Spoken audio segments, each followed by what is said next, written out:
Hello Internet, it's me Josh, the Aging Gamer. So, there's a lot of video games from my childhood that I want to review and I want to talk about, and with the upcoming live-action adaptation of the Aladdin movie, I figured why not talk about two games that have been on my back burner for a while. Ladies and gentlemen, let's talk about Aladdin. Aladdin has always been my favorite animated Disney movie. It's a great story, has lots of action, great characters, and catchy music. I'm not entirely thrilled with how this new live-action adaptation of this Disney classic is looking, but regardless, no matter how that version turns out, nothing can take away how great the animated movie is to me. And back in 1993, the movie got two video game adaptations, one for the Super Nintendo and one for the Sega Genesis.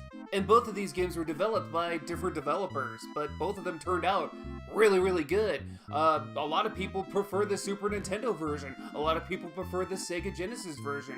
So I thought, instead of just reviewing the games, why not have them go head to head? Being as unbiased as I can, I'm going to compare each game side by side to see which one is the better version. I'll be using a point system, so whichever game gets the most points wins and is the better version. So let's do this. Which version is better, the Sega Genesis Aladdin or Super Nintendo Aladdin?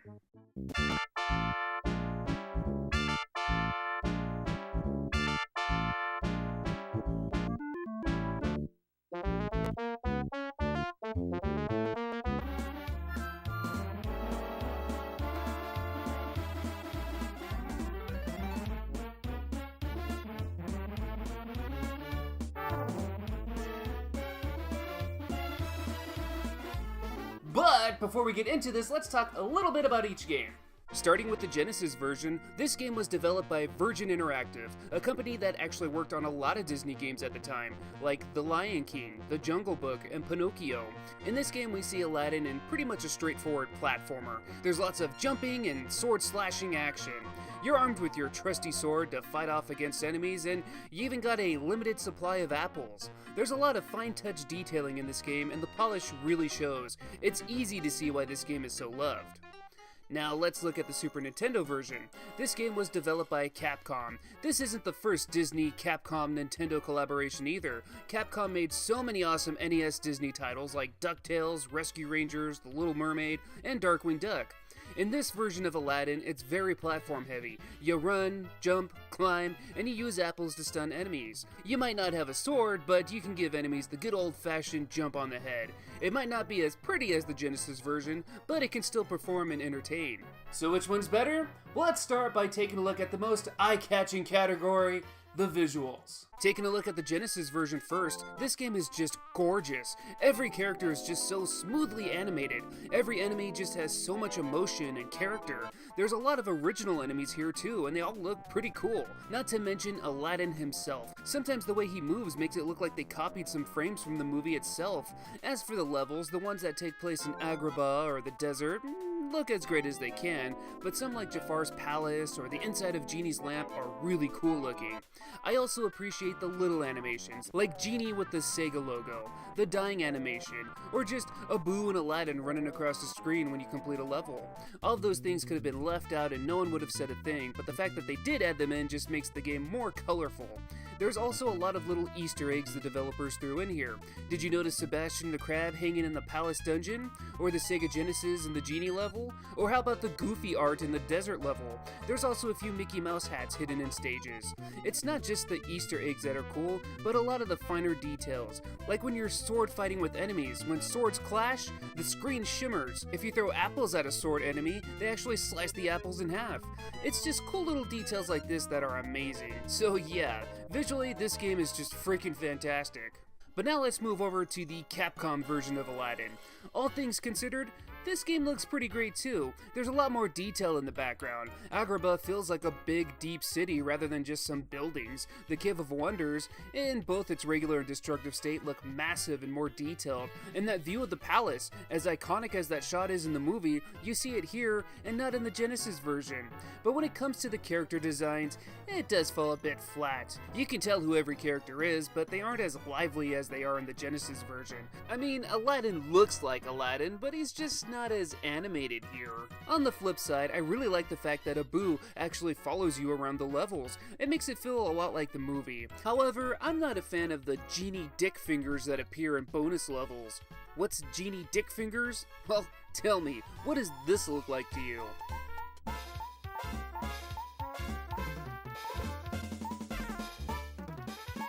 So when it comes to the graphics, the Super Nintendo version is great, but the Sega Genesis version is just better. The animation is just so much smooth and so detailed. So the first point goes to the Sega Genesis version.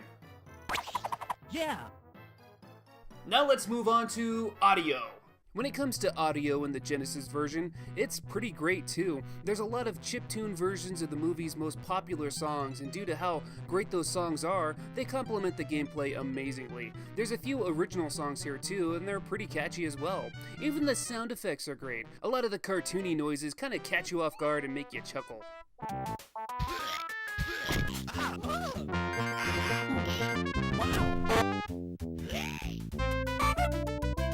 Aladdin also has some voice clips too, that sound just like him, except for this one.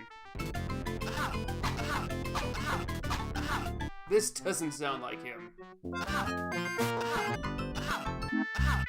When we listen to the audio in the Super Nintendo version, the soundtrack here is pretty good too. It mostly consists of original music, and despite most of the tracks being new, they somehow sound like they fit into the movie.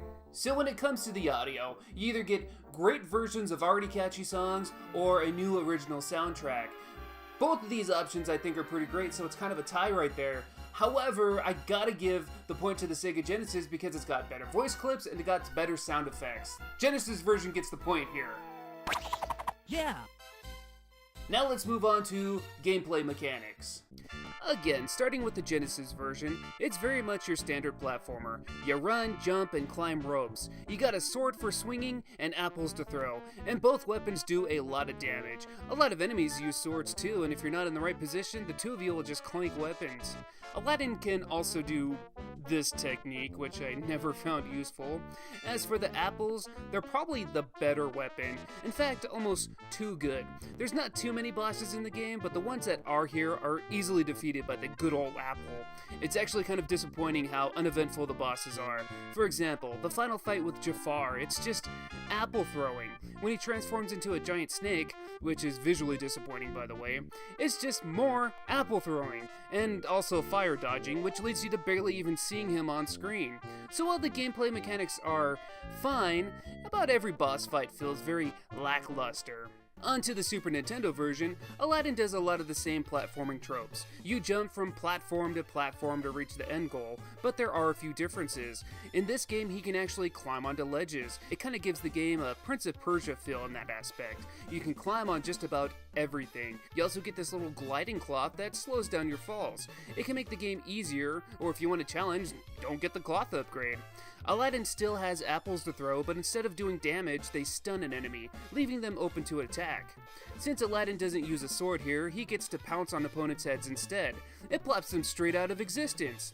And to be honest, I like the head plopping as I feel there's more strategy involved. And not only that, but the head bashing and ledge climbing seems a lot more in tune with the movie. And let's talk about boss fights here. They actually feel like boss fights. They got their patterns where they attack, and you gotta hit them when that small window of possibility appears. Aladdin himself just feels very versatile here.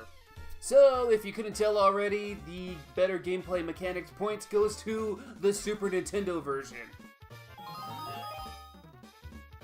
Now, what's going to go hand in hand with gameplay mechanics? That's going to be level design. In this Sega Genesis version, the level layouts are done pretty well. The length of each level feels just right. Not too short, not too long. There's plenty of platform climbing, enemy fighting, and even some boulder dodging. Each stage has very minor differences in gimmicks though. The first two stages are a bit basic. The third one has some flutes you have to collect, in a bit too obvious fashion. The dungeon has some disappearing wall platforms, and there's even a few times where you can jump on the magic carpet and randomly fly around the stage. The biggest mix-up in gameplay comes from the chaotic Cave of Wonder stage, where you have to avoid somehow floating boulders. The levels are fine, and the game doesn't feel like it drags on, as there's only 10 levels, not including the Take It or Leave It a Boo bonus stages. There's also a genie bonus game for collecting red rubies, but what's the point if you always lose? In the Super Nintendo version, the levels are a bit shorter, but there's a lot more of them. There's 19 acts within the 7 stages. The levels themselves are pretty varied too. There's your standard platform levels, there's auto-scrolling levels, there's magic carpet levels, and because of the more varied gameplay mechanics, the level designs overall just feel like there's more to do within them. I'm not trying to be biased here, but back in the 80s and 90s, Capcom just really knew how to develop platformers and make them fun. So when it comes to level design, I gotta go with the Super Nintendo version on this one as well. So now we're 2-2. We need ourselves a tiebreaker. So, last but not least, let's move on to replay value. So in the Genesis version, what is going to keep you playing this game? Well, of course it's a great game and that should be enough, but there's not as much here once you complete it. There's no hidden levels, no multiple paths, or anything. What you see in the game the first time is exactly what you're going to see in the next. Also, I remember this game being very difficult when I was a kid, but replaying this strictly for this video, I realized it wasn't as hard as I remember. The only level that really gave me trouble was the Magic Carpet Escape level. God, that level sucks. There's a point system here too, but let's be honest, what's the point? No pun intended. A lot of the negatives could be said about the Super Nintendo version as well. There's no cool hidden bonus levels or secret stages or anything like that. This game could be a bit difficult at times, but I'd rate it just a bit easier than the Genesis version. Though something the SNES version has over the Genesis are these diamonds. You see, you start off the game with only 3 hearts, and for every 100 diamonds you collect, you actually get more life. It's something some players might not even notice if they're focused on gameplay. It's a pretty neat little extra. Not only that, but throughout the game there's 60 red gems to collect. They're a bit more out of place and can be a lot trickier to get. If you collect at least 50 of them, you'll get a special credit ending instead of the standard one. So there's actually some replay value here. And with that said, when it comes to reasons to come back to the game, the Super Nintendo has more to offer. So this leads the score to be 2-3, meaning, at least to me, the Super Nintendo version is the better version. Don't get me wrong, both versions of the game are fantastic, and while the Genesis version looks and sounds better, I feel the SNES version just plays better. The gameplay is more varied and there's more to do, not to mention it's a longer game. I also feel that this game is more in tune with the movie. The locations, the mechanics, how Abu follows you around, hell, the level where it's just Aladdin and Jasmine collecting gems in the whole new world scene, it's just great.